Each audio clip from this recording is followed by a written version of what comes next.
All right, guys, so taking you through a standing cable fly here on the Prime cable rack.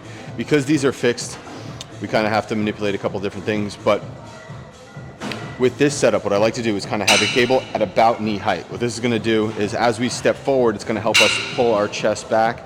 And one thing that I like, different than what you probably typically see of like this wide cable fly, is almost a lower to higher cable path.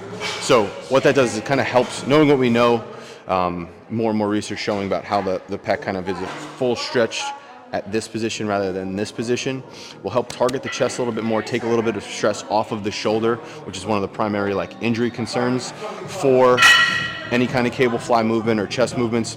So as he sets up here, find a nice strong stable base, whether you have to go stagger step or not, just unracking the cable, taking a slight step forward, and then following this natural upward arm path that the cable is going to take us through as it's set a little bit lower. So we're going to have Pablo set up here.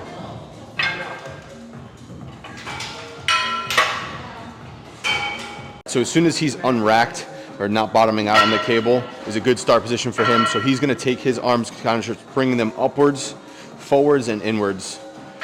Think about coming forward first and not across the body, and really just finishing the movement at the very end, bringing it across. Because the cables are set a little bit wider from his body, he's naturally going to have to come inward to keep everything engaged. So you can actually even just shift this to like this, yeah, just so that you hold it a little better. You have that one reversed, but it's all good.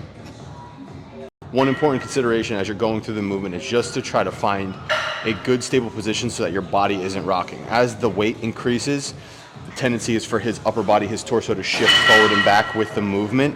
So finding a way to stabilize yourself is always critical. If you find that you have a lot of movement or a lot of body English, we'll call it, you could always put a bench behind you and just kind of put your butt up against it so that you have a little bit more stability and just help reinforce or eliminate that upper body English.